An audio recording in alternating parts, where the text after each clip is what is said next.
The Chaser Report is recorded on Gadigal land. Striving for mediocrity in a world of excellence. This is the Chaser Report. Hello and welcome to the Chaser Report with Dom and Charles. And Dom, we've got a bit of a traffic report for this podcast. I know we promised to have traffic reports more often on this podcast, but there is actually, as we speak, as we record this, King Street in Melbourne is completely blocked with hundreds, if not thousands, of Extinction Rebellion protesters who've basically created chaos in Melbourne over this tiny little fact that this year carbon emissions are going to hit record peaks, and the amount of carbon that we're emitting in the atmosphere is actually accelerating rather than what everyone's saying should happen, that it should go in the other direction. Thank you, Charles. Nice to be here. The best way, I think, to send a message about the planet and the dire nature of carbon emissions is to block traffic in Melbourne extensively so that people sit there idling in their cars for a very, very long time. It's just a great way to ensure that if there was any doubt about emissions, there's a whole bunch of extra ones going out there, courtesy of Extinction Rebellion. But Dom, they're supposed to be annoying, these protests. They're supposed to disrupt. They're supposed to make people pay attention. Don't you know that? I do. I completely understand the logic of the strategy, and we'll get into this in a little bit more detail right after this delay, which is not caused by any worthwhile purpose whatsoever except us getting money. Thank you for the money. I really appreciate that. So, yes, the whole point of protests, I realise of this logic of protest, is to be really irritating. But isn't there a non-trivial risk, Charles, that people will get annoyed with the protesters rather than with the polluters in this sort of scenario? Isn't that the risk that they're taking? Well, I think their whole strategy is to actually grind capitalism down to a halt so that it doesn't really matter whether people are irritated with the protesters because actually they're impacting the ability for capital to make money, which is what will make capital act. I think that's the theory behind it. Oh, probably. Yeah, I assumed that with a group called Extinction Rebellion, some fairly optimistic concepts about the revolution being around the corner were on the table at some point. But look, if your point is that there is a dire climate crisis going on, to you I say, well, yes, that's right. We've just had COP28, Charles. I mean, could anyone do more than have a UN talk fest in the UAE to try and address it? Aren't we already doing a lot? And Charles, you also know full well, because we've discussed on the podcast before, that the Australian government is allowing people from low-lying islands in the Pacific to come here at an incredibly slow rate of I think, is it 5 per year? Slightly more than 5 per year. So, Charles, what more do they want, these protesters? What more could they possibly be asking for down there in King Street, Melbourne? Yeah, you're kind of right, aren't you? Because sure, the Labor Party's approved a whole lot of coal and gas mines, but they've approved less than the other lot would have approved by now had they been in for the last 18 months. Yes. So what are we worrying about?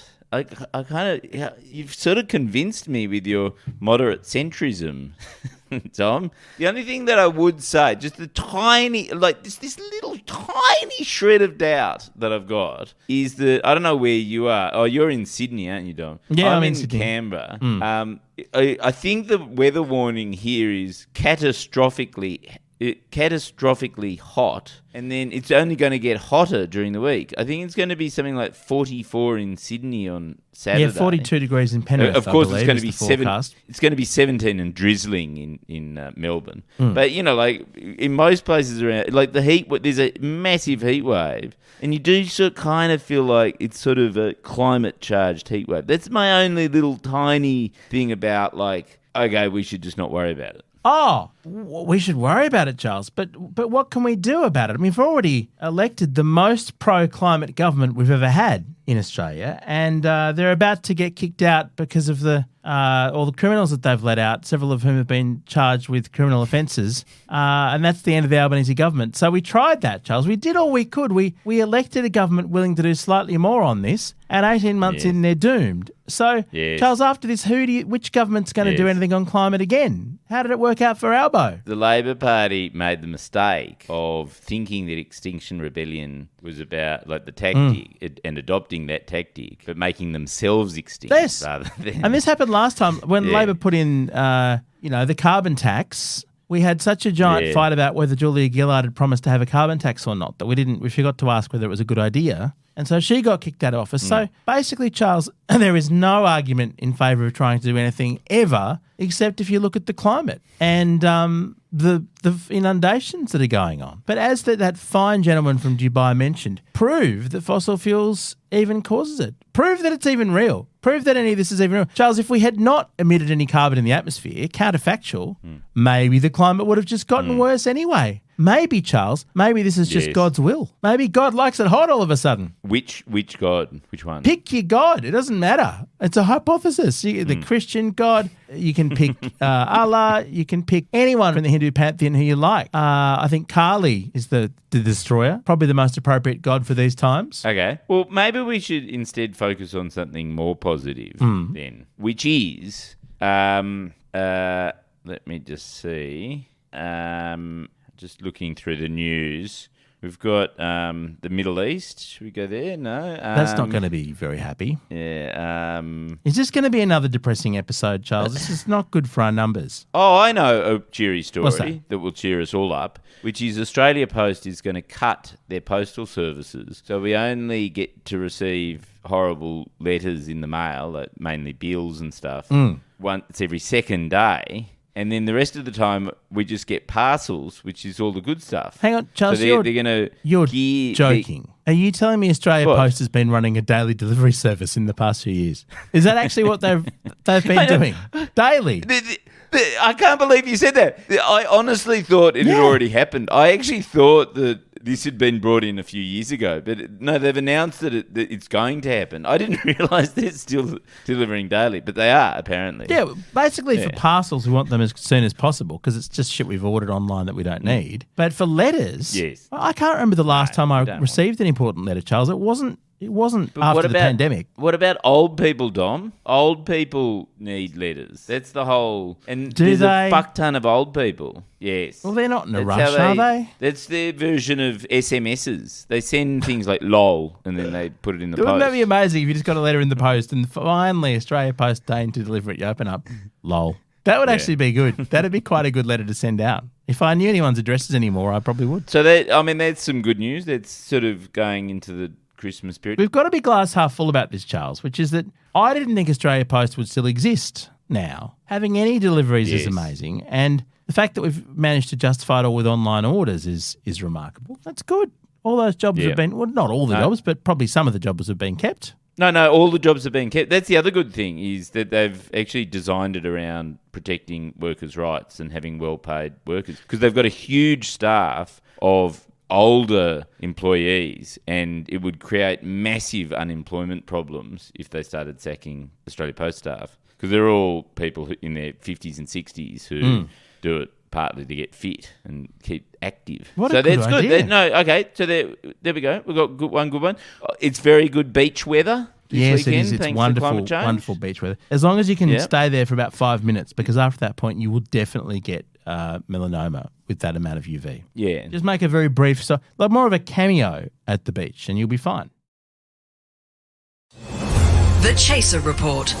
News you can't trust. The other great news is that Bruce Lehman has solved the rental crisis in Sydney. Oh, look, that is an innovative solution. What you do is hot tip to anyone who is struggling with paying the rent or unable to find a rental place. Just do something absolutely horrendous and then Channel 7 will pay your rent for you for an entire year. $2,000 a week, $4,000 a fortnight. I had previously had Channel 7 listed among the nation's top charities, Charles, but between Ben Roberts-Smith, the support they've given him in his court case, and then Bruce Lehman, they're amazing at funding young men who've got themselves in a lot of trouble, allegedly of their own causing, at least in one of those cases. Well, it is true, Dom. I don't know whether you're going to come and see my show tonight, which is at the Enmore on Thursday, the 7th of December, War on 2023. But we have a segment in that called the Defo Awards. Yes. And that segment is actually sponsored by Channel 7. It's an awards night where we celebrate fuck-ups in defamation across the year.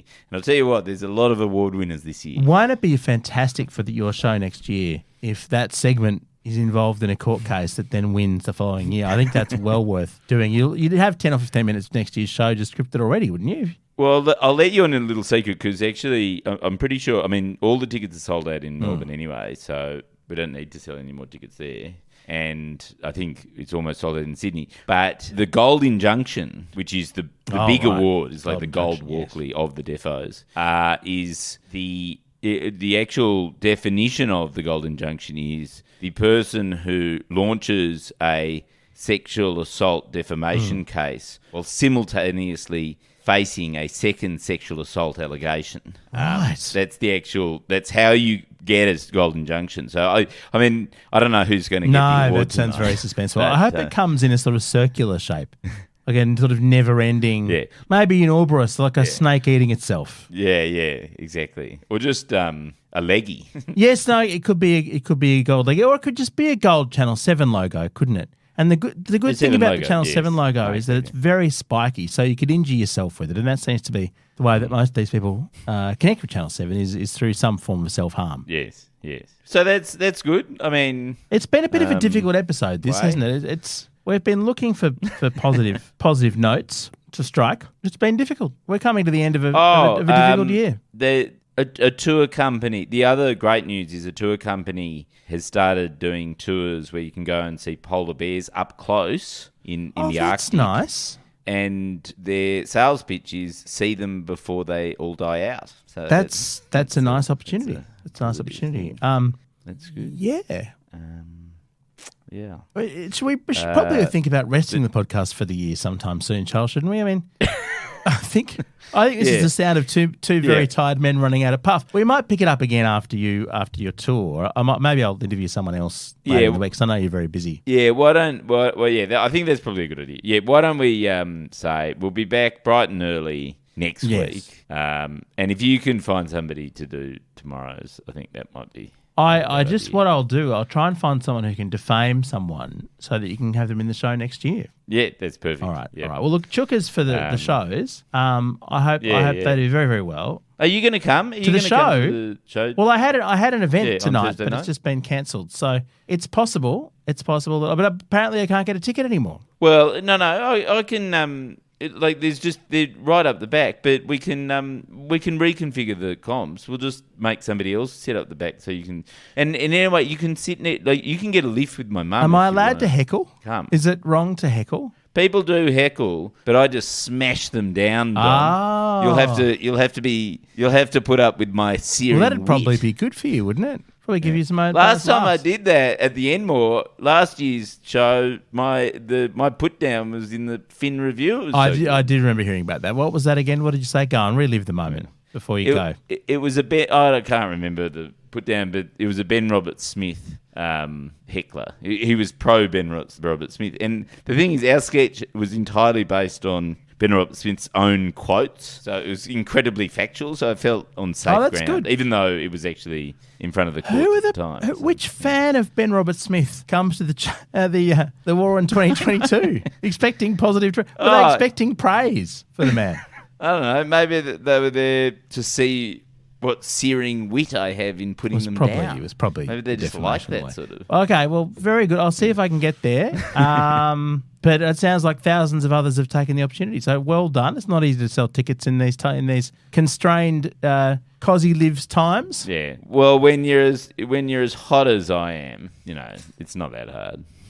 Seems that way, bizarrely enough. I don't understand. I don't understand this world of ours, Charles, but that's a topic for another time. All right, look, all the best with it, and we'll see you back here in the podcast studio next week, hopefully better rested, as I will be as well. Our gear is from Rode. We're part of the Iconoclast network, and I hope you've already booked to see Charles, because if you haven't, you'll miss out, sounds like. Well, you can go see if you can get a ticket. It's at the Enmore on Thursday night. Catch you next week. See ya.